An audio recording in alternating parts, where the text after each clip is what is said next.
अस्सलाम वालेकुम हाज़रीन। मैं आज अपनी जवान नस्ल से और अपनी इस जनरेशन से जो इस वक्त मुल्क को बनाने जा रही है, मैं उनसे मुखातिब हूं। और अपने आप को बिल्ड करें। जब तक आप अपने आप को बिल्ड नहीं करेंगे, आप कभी भी एक सिविलाइज्ड नेशन नहीं बन सकते। और हर इंसान जब अपने आप पे काम करेगा, तो इकबाल का फलसफा खुदी बिल्कुल हमारे सामने है। इकबाल ने बड़े क्लियर वर्ड्स में हर चीज को एक्सप्लेन कर दिया, बल्कि कुरान पाक का अक्स है इकबाल की शायरी का पेशतर हिस्सा कि खुदी का सिर नेहा ला इलाहा इल्लल्लाह। खुदी क्या है? हम देखिए, हम कुछ वर्ड्स को आपस में मिक्स कर देते हैं। इकबाल के कॉन्सेप्ट ऑफ खुदी के बारे में अगर बात करूं, तो ये सेल्फ एस्टीम का कॉन्सेप्ट है। ये कॉन्सेप्ट वो है जिसमें इकबाल ने अपने आप को पहचानने का है। हम इसको मिक्स कर देते हैं ईगो के साथ, बल्कि बहुत सी जगह पे हम लिखते भी हैं कि इकबाल कॉन्सेप्ट ऑफ ईगो। ये कॉन्सेप्ट ऑफ ईगो से ज्यादा कॉन्सेप्ट ऑफ सेल्फ एस्टीम है। कॉन्सेप्ट ऑफ सेल्फ एस्टीम और ईगो में क्या फर्क है? देखिए, हम अपने मुआशरे में देखते हैं कि अक्सर आप सुनते होंगे कि फलां शख्स बहुत खुदसर है। खुदसर का मतलब वो हरगिज ऐसे नहीं हो सकता कि वो बंदा बहुत खुद पसंद है या खुदी वाला इंसान है। वो खुदी वाला इंसान नहीं है, बल्कि वो खुदसर है, तो वो गुस्से वाला इंसान है। उसके अंदर अना है। अना ईगो का वर्ड अगर लें तो अना उसमें है, उसमें सेल्फ स्टीम नहीं है। सेल्फ स्टीम तो यही बात है कि जब आपको किसी बात पे गुस्सा आया, आपने उसको खुद को कंट्रोल किया, तो ये सेल्फ स्टीम है। इकबाल का फलसफा खुदी है कि अपने आप को कंट्रोल करना, और अपने आप को अपने तमाम मेहनत करने के बाद आप अल्लाह ताला के सुपुर्द कर दें कि या अल्लाह, जो मेरे बस में था मैंने अपने आप को दी बेस्ट कर लिया। जो मैं अपने आप को कोशिश कर सकता था मैंने वो कर लिया।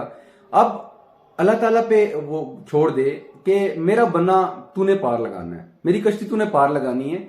इसके अलावा मैं इस काबिल नहीं हूं। मैंने अपनी फुल कोशिश कर दी है, मैंने मुकम्मल कोशिश कर दी है, अब इसमें बरकत डाल दे। हमारा अलमिया क्या है कि हम मेहनत से पहले ही रिजल्ट्स चाहते हैं। हम हमेशा ये सोचते हैं कि हम जो काम कर रहे हैं हमें उनकी आउटपुट साथ साथ मिलती रहे या उससे ज्यादा मिलती रहे। ऐसे नहीं है। देखिए, इकबाल का फलसफा खुदी अगर आप देखें तो वो कहता है, नहीं तेरा नशेमन कसरे सुल्तानी के गुंबद पर, तू शाही है बसेरा कर पहाड़ों की चट्टानों पर। तो इकबाल ने शाहीन को एक सिंबल बनाया कि आपने कैसे अपने आप को पहचानना है। इकबाल ने आगे जाके कहा कि शाही का जहां और है, गिरगिस का जहां और। तो गिरगिस और शाहीन, अपने आप को शाहीन बनाइए। कोशिश कीजिए कि आप जो भी काम करें आप दी बेस्ट पे जाएं। और फिर शाहीन क्या है? शाहीन वो परिंदा है जो ना तो घोंसला बनाता है, वो अपना शिकार खुद करता है, वो अपने तरफ से हर चीज पे सेल्फ डिपेंडेंट होता है, वो किसी पे डिपेंड नहीं करता, वो एक्सट्रीम्स पे जाता है। उसके बाद वो रिजल्ट्स देखता है। और रिजल्ट्स क्या हैं? शाहीन क्यों मशहूर है? तभी मशहूर है कि उसने अपने काम सारे खुद किए, उसके बाद रिजल्ट्स का सोचा। तो नजरिया खुदी बेसिकली यही चीज है। और इसमें फिर हमने इंसान पे गुस्सा करके या किसी पे अपना गुस्सा निकाले तो ये एक ईगो का आंसर आता है, ये सेल्फ स्टीम नहीं है।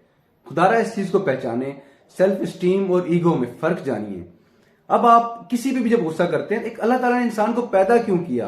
आप इबादत करें, आप रोजे, नमाज, हज, ज़कात सब कुछ करें, लेकिन आप इंसानियत को ना पहचानें, तो कैसे हो सकता है कि आप अपने आप को कहें कि मैं बहुत खुदी वाला इंसान हूं या मुझ में सेल्फ स्टीम बहुत ज्यादा है?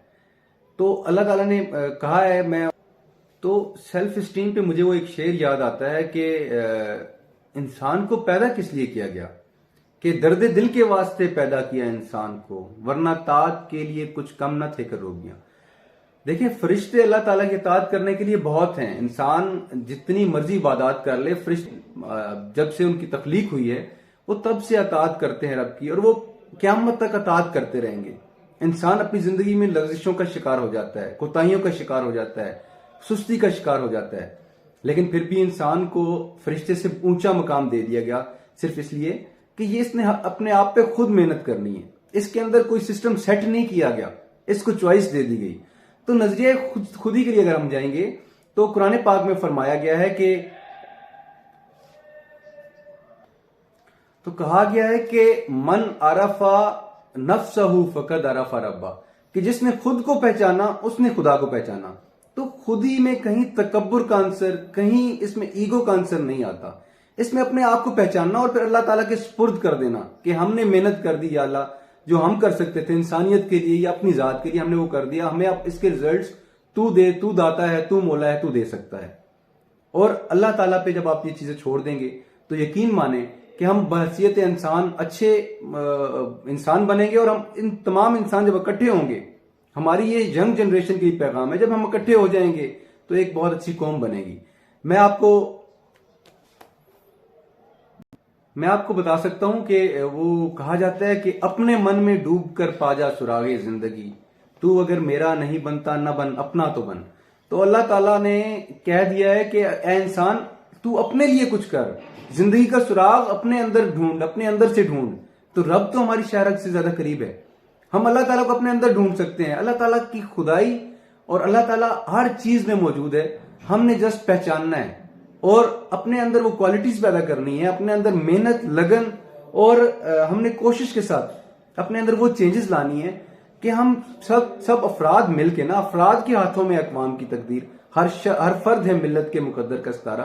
तो जब अफराद मिलेंगे तो एक कौम बनेगी, और ये कौम आने वाले वक्त में वो करके दिखाएगी कि हम दंग रह जाएंगे। इकबाल को आज दुनिया में हर जगह पढ़ा जाता है, इकबाल पे पीएचडीज हो रही हैं, रिसर्च हो रही हैं दुनिया में पढ़े जाने वाले लोगों में, जो ऐसे लोग कि कुछ लोग तो मुल्कों में पढ़े जाते हैं। इकबाल वो है जो दुनिया में पढ़ा जा रहा है, और इकबाल पे काम हर तरफ हो रहा है। अनफॉर्चुनेटली हम खुद, हमारे जवान को, हमारी नौजवान नस्ल को इकबाल के बारे में पैगाम नहीं दिया जा रहा कि हमने कैसे फलसफा खुदी और सेल्फ स्टीम को हासिल करना है।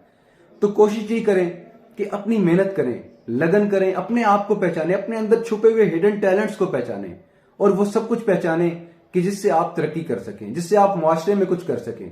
मेरी दुआ है अल्लाह ताला आपको और मुझे आसानियां पैदा करने की और आसानी तकसीम करने की तौफीक दे। Thank you.